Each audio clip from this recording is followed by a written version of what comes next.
നല്ലതായിട്ട് വെന്ത് കേട്ടോ. പഴുത്ത ചക്ക സൂപ്പർ.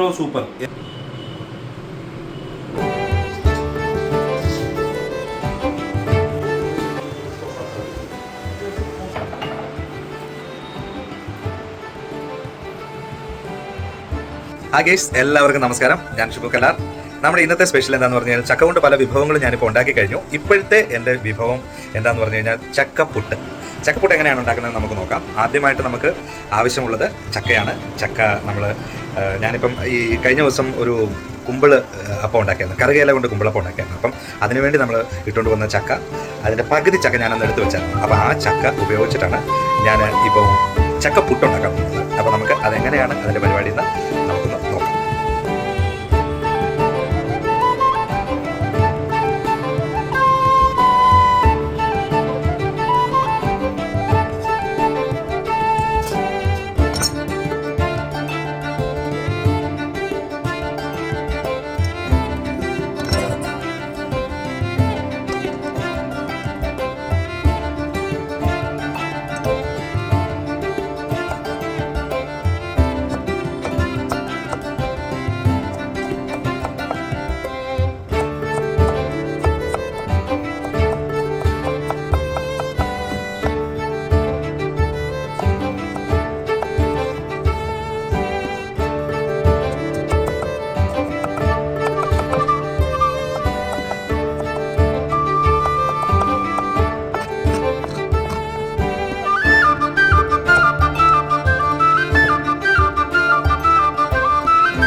ഇപ്പോൾ ചക്കപ്പുട്ടിന് ആവശ്യമായ സാധനം നിങ്ങളിപ്പോൾ കണ്ടല്ലോ. ഞാൻ ചക്ക അരിഞ്ഞു, ചക്കച്ചുള അരിഞ്ഞതാണിത്. അരിഞ്ഞ ചക്കച്ചുള ഇത്. അപ്പോൾ ചെറുതായിട്ട് നമ്മൾ അരിയാണെങ്കിൽ നമുക്ക് എന്തായാലും പുട്ടുകുറ്റിയിലല്ലേ ഉണ്ടാക്കേണ്ടത്, അപ്പം കുറച്ച് ഒതുങ്ങിയിരിക്കും. അതിനാണ് ചക്കച്ചുള ഇത്രയും ചെറുതായിട്ട് കഷ്ണങ്ങളാക്കി നമ്മൾ അരിഞ്ഞേക്കുന്നത്. പിന്നെ അതിൻ്റെ നമുക്ക് ആവശ്യം സാധാരണ പുട്ടുണ്ടാക്കുന്ന തേങ്ങ. അപ്പോൾ അതെറ്റി ഞാൻ അടുപ്പിൽ വെച്ചു, വെള്ളം തിളച്ചുകൊണ്ടിരിക്കുകയാണ്. ഇനി നമുക്ക് ഇത് ആദ്യം നമ്മൾ ചെയ്യേണ്ടത് എന്താണെന്ന് പറഞ്ഞു കഴിഞ്ഞാൽ നമുക്ക് ഇപ്പോൾ പുട്ടുകുറ്റി റെഡിയാണ്. അപ്പോൾ ഇതിലേക്ക് നമുക്ക് കുറച്ച് തേങ്ങ കുറച്ച് തേങ്ങ ഇടാം. ഒരുപാട് ലോഡായിട്ട് ഇടണ്ട. അതിനുശേഷം നമുക്ക്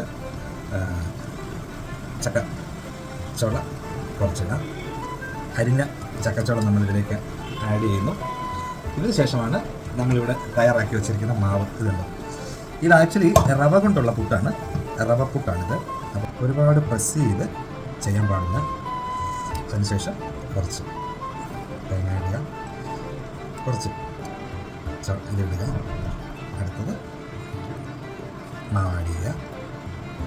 അത് കഴിഞ്ഞ് നമുക്ക് കുറച്ച് ഇടുക. അതിനുശേഷം കുറച്ച് തേങ്ങ.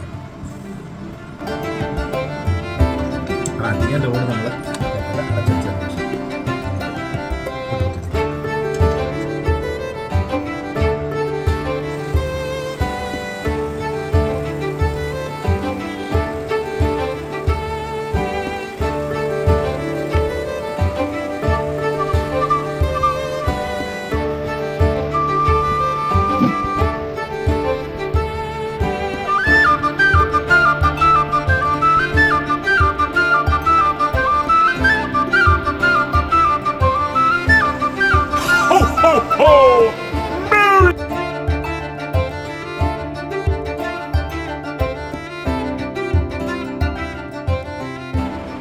ഹായ് ഗൈസ്, നമുക്കിപ്പം പുട്ട് ആവി കയറി നന്നായിട്ട് വന്നിട്ടുണ്ട്. നമുക്കൊന്ന് നോക്കാം. ഇത് ലോഡ് കുറച്ചാണ് ഞാൻ ചെയ്തേക്കുന്നത്, കാരണം ഈ ചക്കയും കാര്യങ്ങളൊക്കെ കയറുമ്പോഴത്തേക്കും സംഭവിച്ച ലോഡ് കൂടുതലാകും.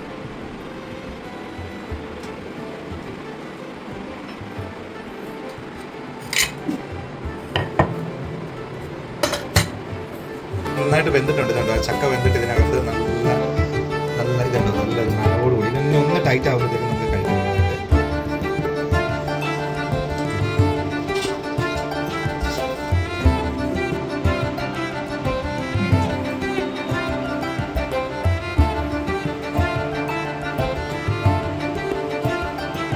അപ്പോൾ ഗൈസ്, നമ്മുടെ പുട്ടിൻ്റെ ടേസ്റ്റ് എങ്ങനെയുണ്ടെന്ന് ഞാനൊന്ന് നോക്കാൻ പോവാണ്. നമുക്ക് ചായ നല്ല ചൂടുണ്ട്, ചായ എങ്ങനെയുണ്ടെന്ന് നോക്കാം. സംഭവം ചക്ക നല്ലതായിട്ട് വെന്ത് കിട്ടും. പഴുത്ത ചക്ക ചെറുതായിട്ട് അരിഞ്ഞ് കഴിയുമ്പം വേഗം എളുപ്പമുണ്ട്. നല്ലതായിട്ട് വെന്ത് നോക്കാം.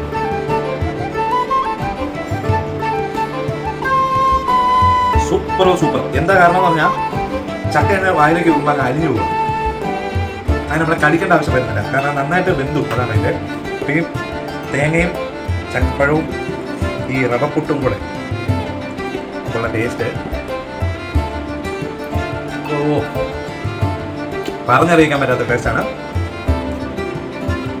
ചക്ക അങ്ങനെ അരിഞ്ഞു പോകാതെ അത് ഇത്ര നന്നായിട്ട് വെന്ത് കിട്ടും, നല്ലതായിട്ട് ആവി കയറിയിട്ട് സൂപ്പറാണ്.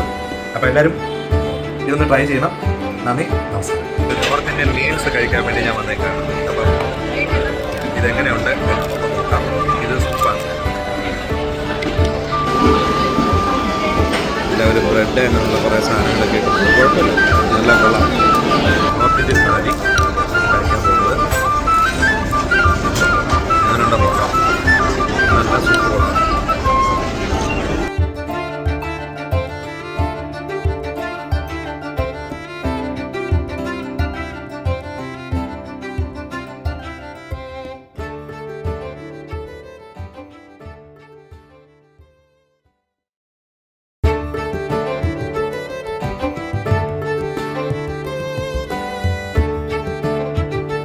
ആക്ച്വലി ഞാൻ ഒരു താലി മീൽസ് വാങ്ങിയപ്പോൾ ഇതിനകത്ത് കഴിക്കാൻ വേണ്ടി തന്നാണ്. ഈ ഭട്ടൂര ഉണ്ട്, ഞാനുണ്ട്, എല്ലാ സാധനമുണ്ട്. ഭയങ്കര ടേസ്റ്റാണ്.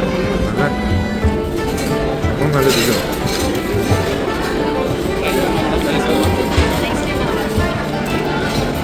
സബോളയുണ്ട്, മസാല പപ്പടമുണ്ട്. ഇതാണ് നോർത്ത് ഇന്ത്യൻ താലി. നല്ല അടിപൊളി